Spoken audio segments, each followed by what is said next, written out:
So as soon as I sat and put on the noise cancellation headphones, they were like totally noise cancellation, which was the first experience I've had giving the exam. So I could literally hear my heartbeat.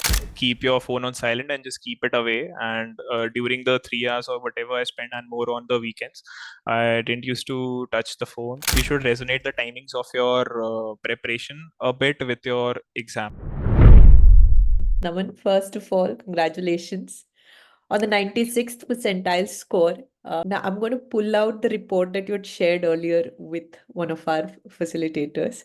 Uh, this is the score that you had shared. You've got a massive, impressive quant 100th percentile, 90 or 90, as you could see. Verbal kind of dropped on 60th percentile, Yeah. 80, and data insight again 80, but look at the percentile difference, 86 percentile, yes.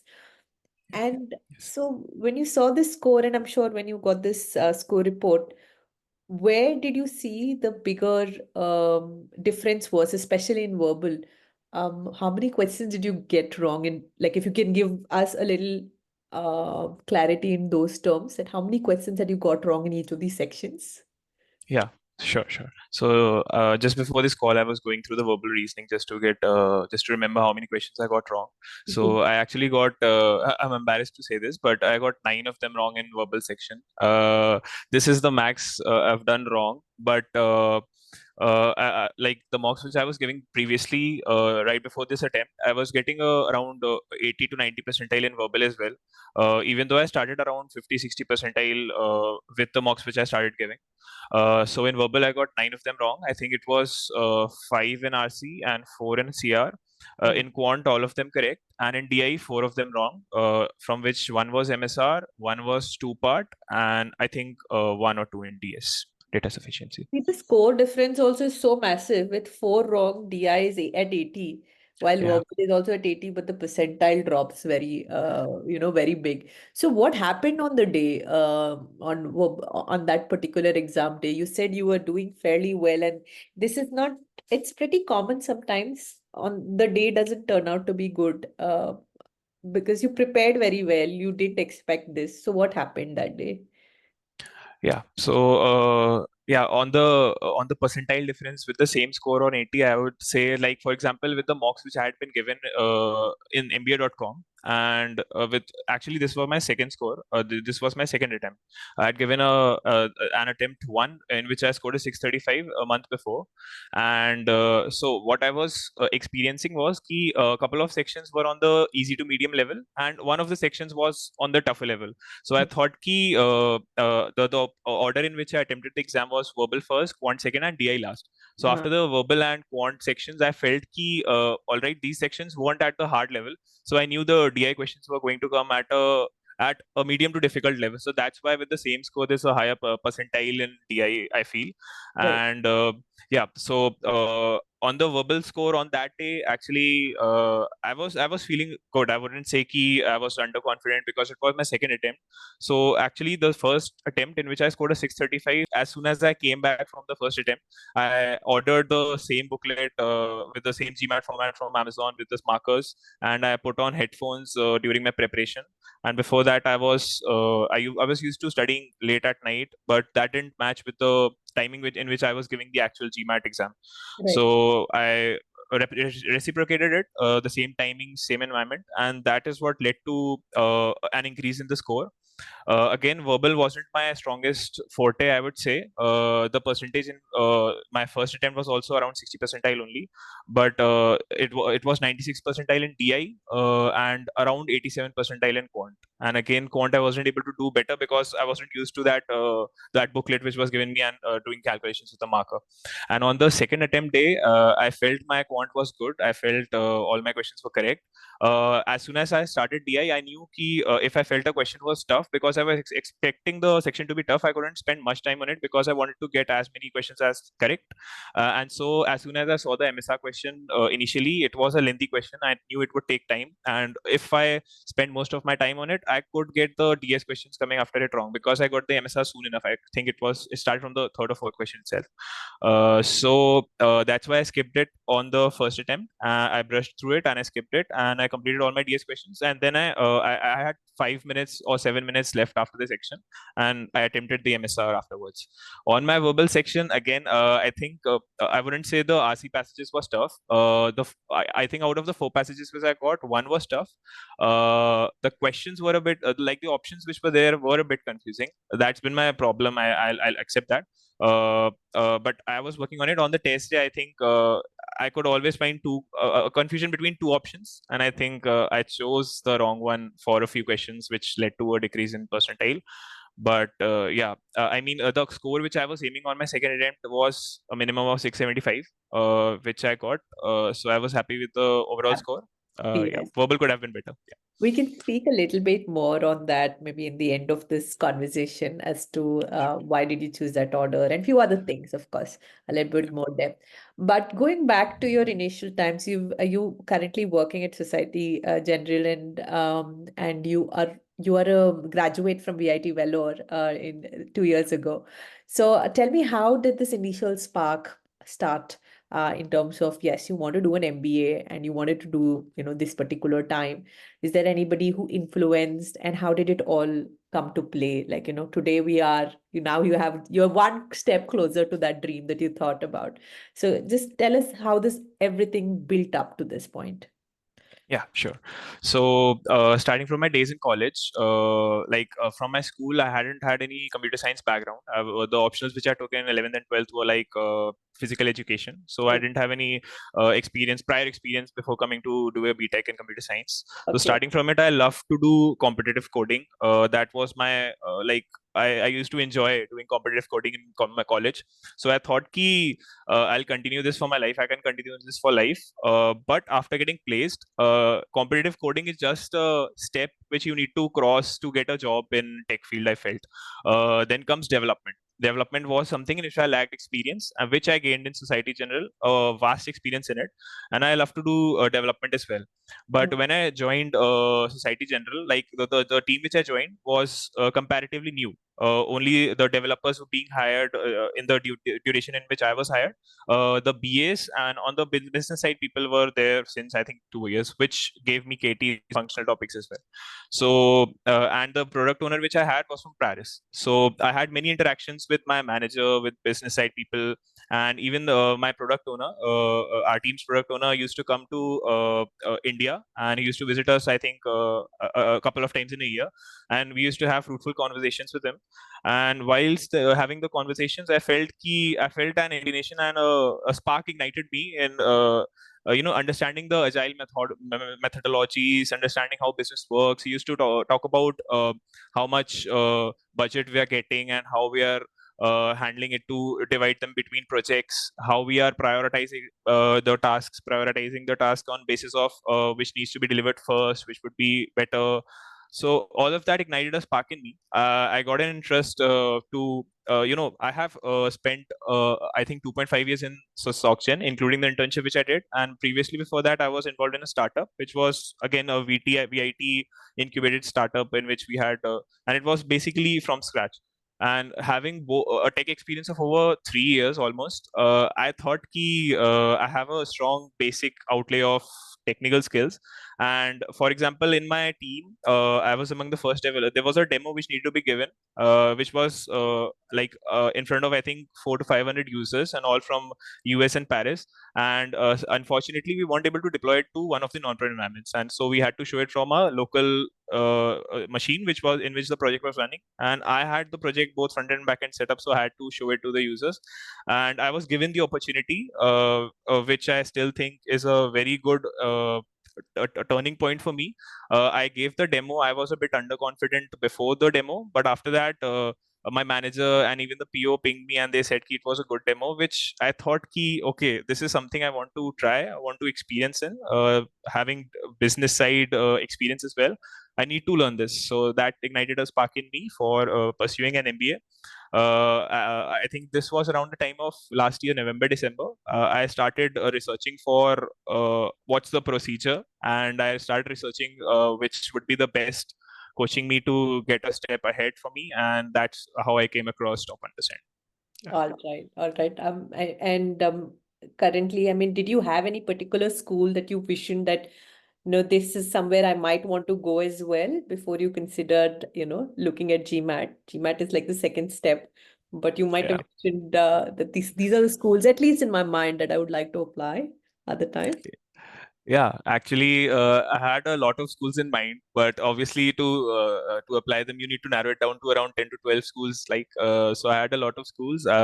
Like my dream schools were Kellogg, NYU Stern, Duke, Michigan Ross, Cornell, even INSEAD. I had all of these schools in mind, but I wasn't focusing too much on this during my preparation because I was like almost too focused on my first step, like getting a decent GMAT focus score, and then I'll start researching on which the schools I should narrow it down. Yeah. Right. So that's absolutely phenomenal. I mean, you should have a goal. This is what we say. Then we, define milestones that, okay, now is the GMAT, and then we look at the application. That's what you'd be looking at. Now, given when you were preparing, now these are again very personal questions, and then we look at all the while you were preparing, and was there any situation where you did not have time at all to prepare and you had to like take a break, or were you very consistent with your preparation? Because that's one of the keys for you to finally get your GMAT score, right? You have to be Yeah. extremely consistent. Any break, you would see yourself stepping really back in your preparation. So, did you find that spot? Yeah. So during my preparation, definitely like hardships. If you see, the office which I used to go to was around 2 to 3 kilometers away. But I think I had started preparing with full force around the time of Jan end. And I think in Feb, there was a refurbishment going on in the office in which I was currently working in. So the office which I had to go to afterwards was in Whitefield, which was around 20 kilometers away. Oh my goodness. So yeah, so that was I was a bit heartbroken seeing ki okay, this is the start of my prep, and now I'll have to commute. I'll have to spend a lot of time to commute to office 20 kilometers away and then back. And then actually, I used to go to the gym as well. It was one of the hobbies which I had picked in college, which I just couldn't let go. I knew ki I had to do this preparation along with office. So that was kind of an hardship which I knew I had to overcome. I didn't have to take any breaks per se, even though like there were days when I used to come after 7, and then I used to go to the gym, and then I could get time to start the preparation for that day. But consistency, I don't think wasn't an issue for me. And with the motivation which Sandeep sir had given in the initial classes as well, he said ki no matter what happens, there shouldn't be a day in which you didn't study in the whole duration of your GMAT focus. And that was the only thing I had in mind. No matter how hectic my day was, I've spent each and every day giving time to at least some time to each of the three topics. There were days in which I wasn't able to spend 3 hours on a weekday, definitely, but there were no days in which I didn't spend any time to any of the three topics, quant, verbal, and DI. On each day. So yeah, there were no breaks. I knew key once I started. I waited to start this GMAT focus journey. I took my time in researching everything, but I knew key once I start, I won't stop until I have the GMAT focus score in Oh, hand. No, so yeah, yes. that's what I had in mind. So, in this entire material set, when you started, is there anything that really took you by surprise? Any surprising insights or lessons that you really gained while you were preparing for GMAT, or because most often than not, Sandeep, so challenges what you already know, especially on verbal, right? Yeah. Something that happened to you as well? Yeah, that happened, I think, in the first class only. So I think he was presenting one of the RCs, and I think he had given three questions or something. And it was like my first class. I hadn't any experience on RC before that. So the three answers I took, I checked because there were trap questions. Okay, so the three questions options which I checked, and I thought ki there were one option in one of the questions which I thought ki that definitely can't be the answer. And when he revealed the answers, to my amazement, it was the answer. And so that's when I thought, okay, I really need to step up my game. And then during the course of my journey, learning the octave method in RC was one which really helped me. In the mock which I had given just before my second attempt, I got all my RCs correct, and I think I contributed to octave method.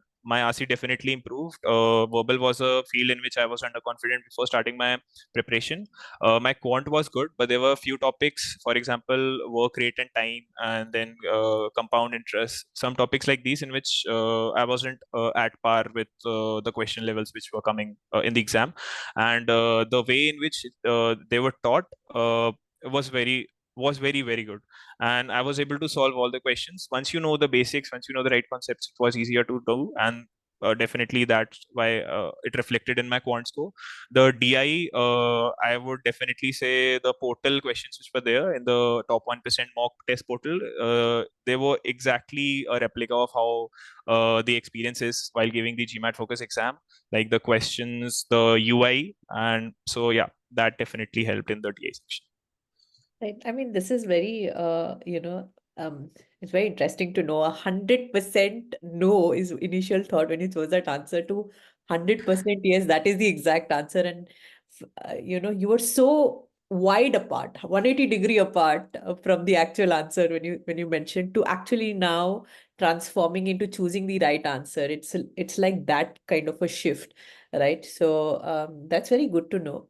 Now, is there anything, any unique techniques or methods that you have self-employed apart from, Sandeep has given a structure? Did you follow that or did you employ something else in your preparation? Okay. So during my preparation, I usually followed everything which Sandeep sir used to say, keep your phone on silent and just keep it away. And during the 3 hours or whatever I spend, and more on the weekends, I didn't used to touch the phone, no matter what cost. And then again, I don't recall any different methods. It was just practice, I think. Apart from the top 1%, I took the official mocks of MBA.com. So that's what got me, that's what boosted the confidence in me, because I think out of six, I think in 3 or 4, I got 675. So that was the score which I was aiming for. Right. And uh, just to get in the zone right before the GMAT Focus exams, I took a leave from the office for I think 2 to 3 days, because I used to book the GMAT Focus on a weekday, for example, a Tuesday or Wednesday. I used to take a leave on Monday and Tuesday just to get in the zone and just forget all the projects about office. And for the 4 to 5 days, all my focus was on the preparation of these three quant, verbal, and DA, and that's what was going in my mind right before the exams. Yeah. Right. Any particular support system that you had? One is, of course, you wanted to do your, go and pick up on the hobby that is going to gym. You didn't give up on that. But, and then you had such a long hours of travel. And then you had work also to do. You would, particularly, you mentioned you would have your client, someone from Paris would come and visit you, which is also sometimes you'll have to be ready for that as well.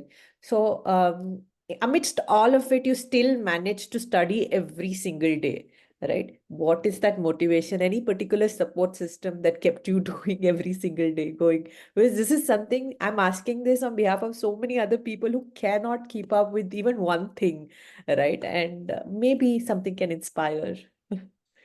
Yeah, definitely. So one thing, keeping a goal in mind, I had a goal in mind to, do an MBA abroad, probably from a college in US, my dream college. And because among my friend group, which is from VIT, and all of my friend group got placed in Bangalore, almost 80% this year have gone to US colleges, and even very good colleges, to do an MS. For example, Carnegie Mellon, one of my close friends has gone to.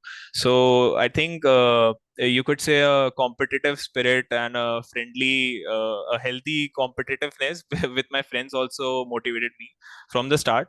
And apart from that, having this goal in mind each and every day, and whenever the days were when I felt a little demotivated, I mean, I had a call with my parents every day, but they could sense the demotivation in me, and they used to boost me up.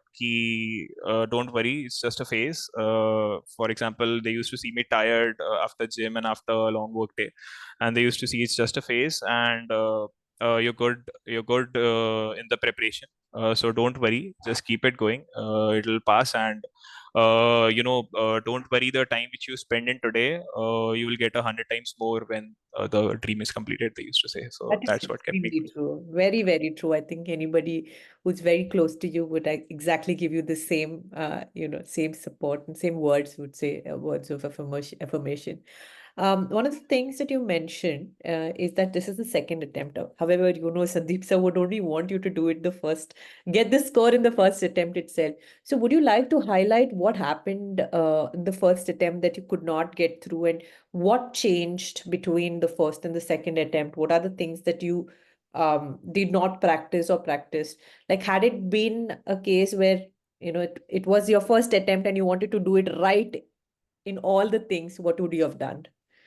Yeah, even my aim, resonated with Sir's aim at that getting a decent score in my first attempt, and that was my what that was in my mind while going to give the first attempt. I was pretty confident in my preparation the first attempt as well, but as I highlighted earlier, the as soon as I walked into the room in which we have to sit on our systems and start giving the exam, the environment I felt was a total difference.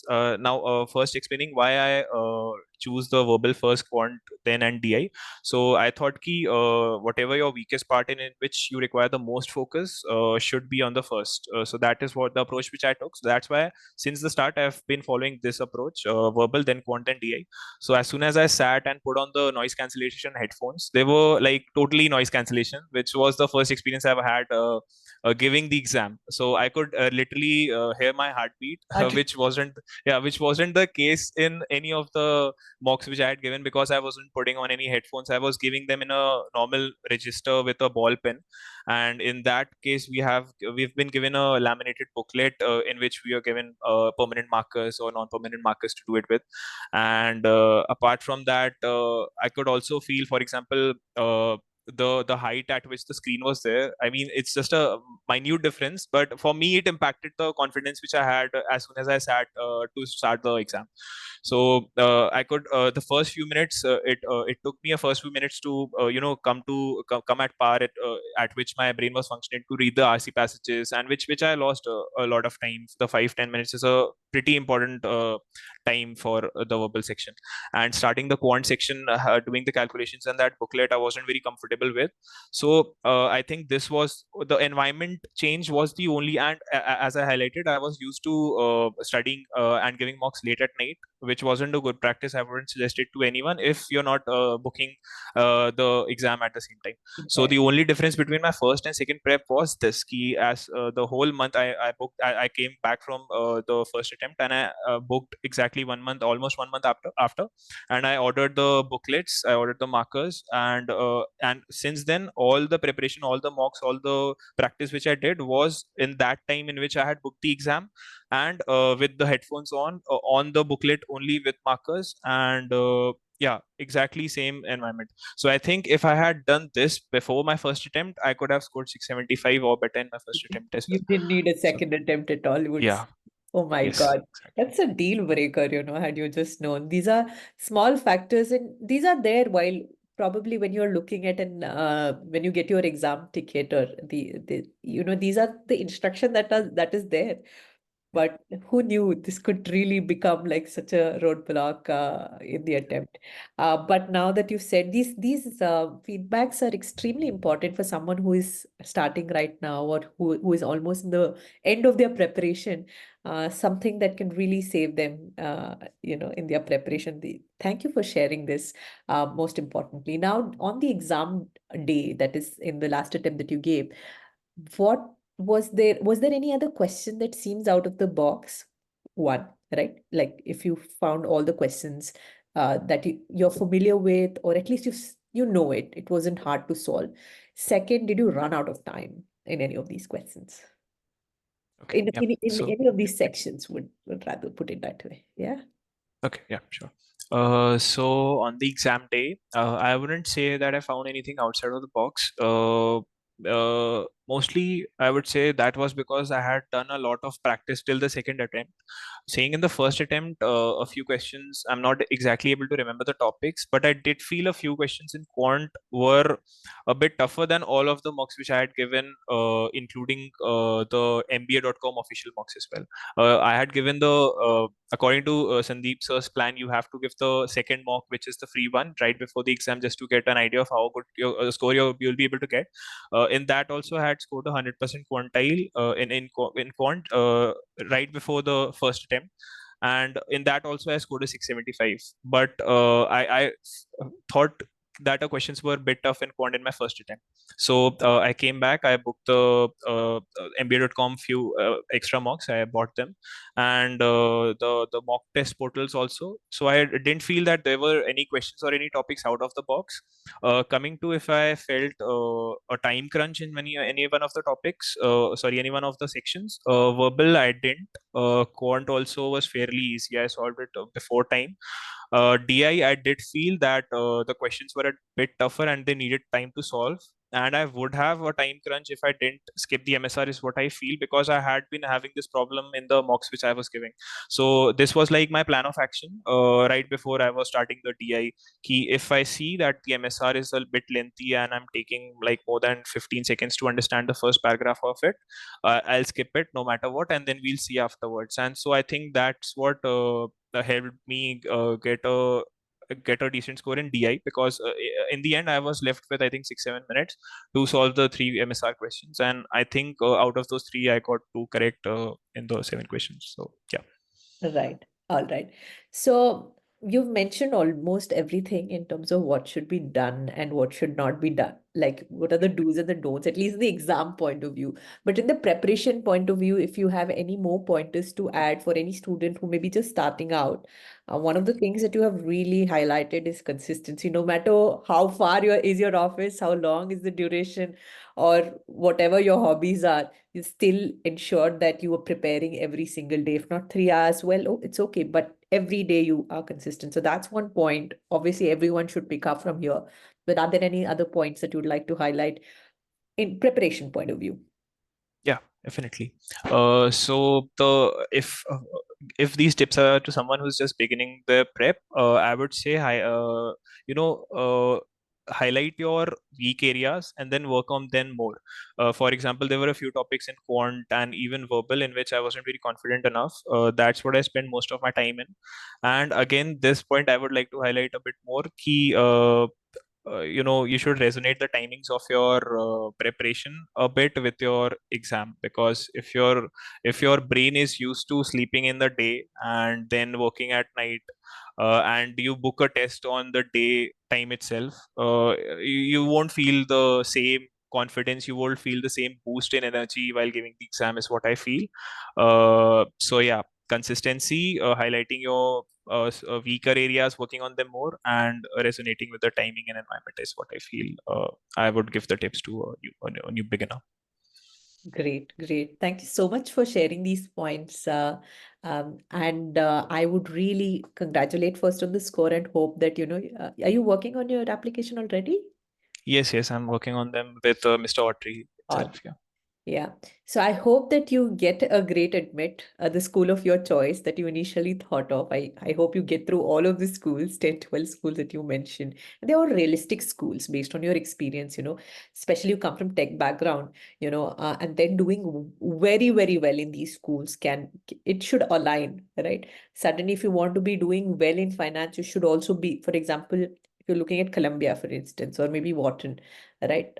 Not that tech people can't go there, but you would fare well probably in schools like MIT Sloan or Stanford. I'm just saying, right? In terms of choosing the right schools, or Kellogg for marketing and tech, AI based, right? So choosing the right school is extremely important. And I think you're on the right track. And of course, with the Autry, he's going to really whip some magic right there. I would wish you all the very best. Thank you so much for joining me today. And congratulations from Top 1%. And thank you for choosing Sandeep sir as your mentor in this leg of your preparation. Thank you so much. It's been a pleasure working with Top 1% and getting insights from Sandeep sir. And thank you for having this connect. All the It was very a best. pleasure talking to you. Thank you. We'll stay connected on LinkedIn. Okay. Sure. Thank Yeah. you. Thank Bye. you.